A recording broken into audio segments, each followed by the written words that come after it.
Alors, une courte vidéo pour vous rappeler comment on s'y prend pour faire une division polynomiale.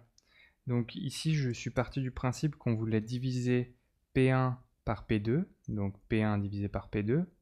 Et la manière dont on s'y prend, c'est qu'on crée un peu ce système-là, où on va mettre P1 ici, P2 ici, et ensuite le but du jeu, ça va être de trouver P3 tel que le reste soit de 0. Mais parfois, le reste sera différent de 0 irréductiblement.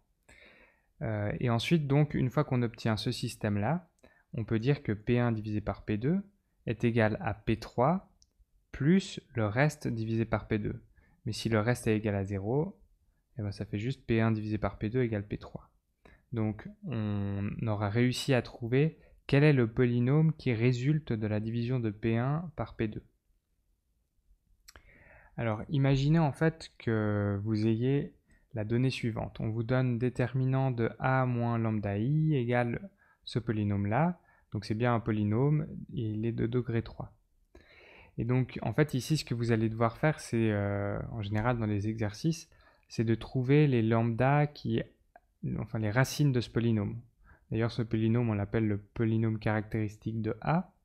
Donc, et en trouvant les racines de ce polynôme, c'est-à-dire les lambda qui annulent ce polynôme, vous trouverez les valeurs propres de la matrice A. Mais ça, c'est un autre sujet. Donc, imaginez qu'on vous dise par ailleurs que lambda égale à 1 est une des racines de ce polynôme.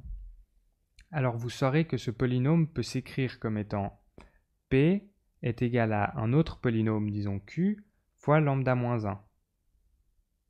Parce que vu que lambda est égal à 1, est une racine de ce polynôme, ça veut dire qu'il existe un facteur tel que dans ce facteur, il y a la variable de notre polynôme moins la racine qui est ici.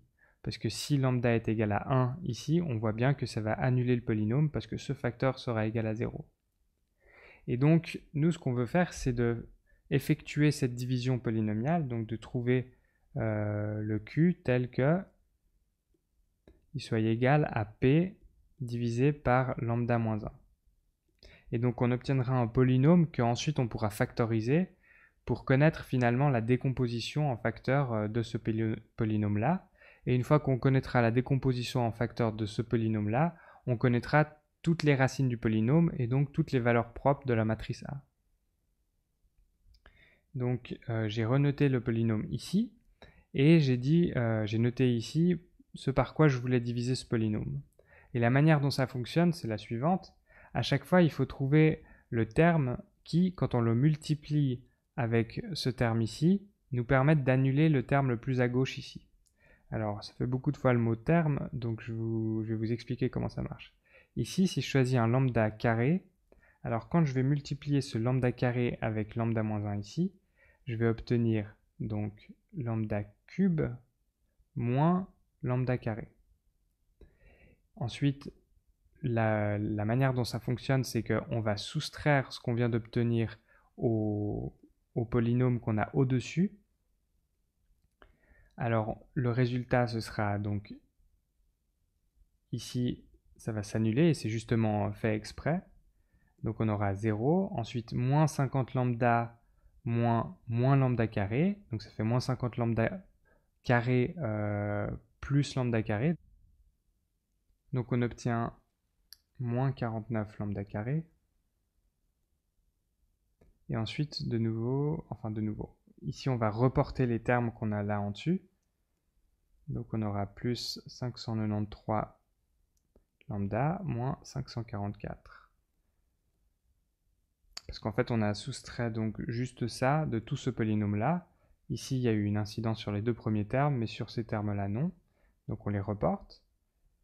Et ensuite on est reparti pour un tour de manège. Donc il faut trouver la valeur ici à additionner ou soustraire telle que quand on la multiplie avec ça, ça nous permet d'annuler le terme le plus à gauche. Et ici, ça va être moins 49 lambda. Parce qu'effectivement, quand je multiplie moins 49 lambda avec lambda moins 1, j'obtiens moins 49 lambda carré plus 49 lambda.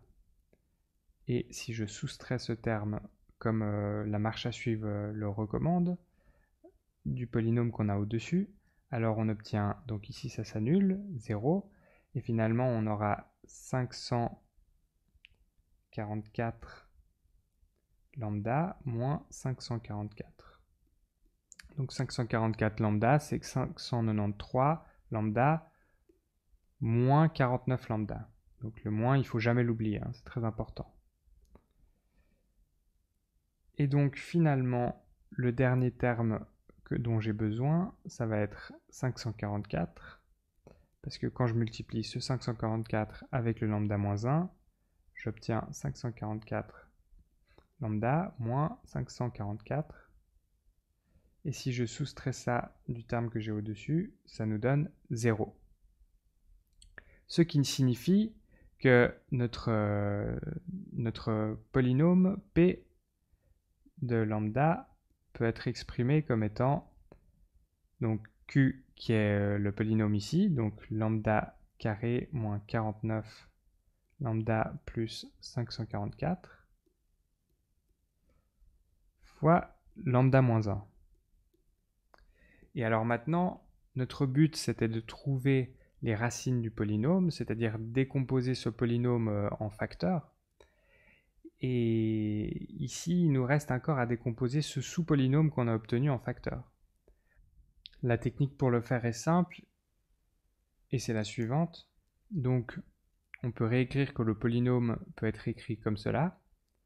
Et ensuite, on fait l'hypothèse que ce polynôme-là, donc comme je l'ai appelé avant, c'était Q, peut être lui-même factorisé.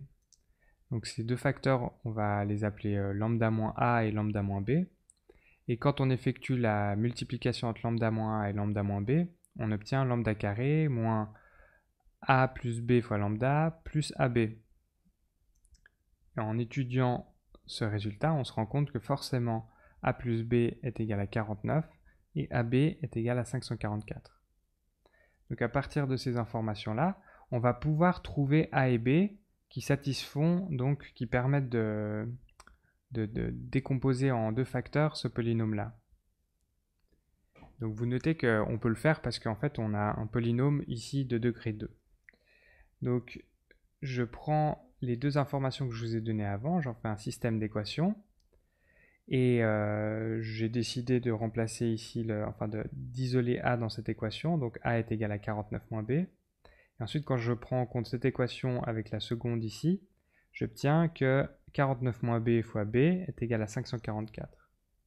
Si j'effectue la multiplication et que je mets tout du même côté, j'obtiens après B carré moins 49B plus 544 égale à 0.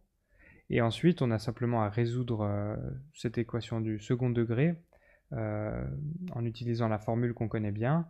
Donc, moins le coefficient qu'on a ici, donc moins 49, ça fait 49, plus ou moins 49 au carré, ce qui fait 49 carré, moins 4 fois le coefficient ici c'est 1, fois le coefficient ici c'est 544. Et finalement, tout ça divisé par 2 fois le coefficient qui est ici, qui est 1 de nouveau. Alors ici, vous voyez, j'ai soit plus, soit moins. Donc en fait, j'ai deux résultats possibles à ce calcul. Il y en a un, c'est 32, et l'autre, c'est 17. Alors, comment choisir si ça va être 32 ou 17? En fait, ici, quand on va choisir 32, vous verrez que si on fait le calcul, alors A va être égal à 17. Mais si on disait que B est égal à 17, A sera égal à 32. Donc en fait, c'est équivalent si vous décidez que B est égal à 32, alors forcément A sera égal à 17. Donc vous mettez un 32 ici, un 17 ici. Ou vous pouvez aussi choisir que B est égal à 17. Dans ce cas, A sera égal à 32. Donc vous aurez un 17 ici et un 32 ici. Donc vous voyez, c'est complètement équivalent. Donc finalement, ça veut dire qu'on peut bien exprimer notre polynôme comme le produit de ces trois facteurs. Et donc que nos trois valeurs propres sont 32, 17 et 1. C'est-à-dire ce sont les trois valeurs qui annulent le polynôme.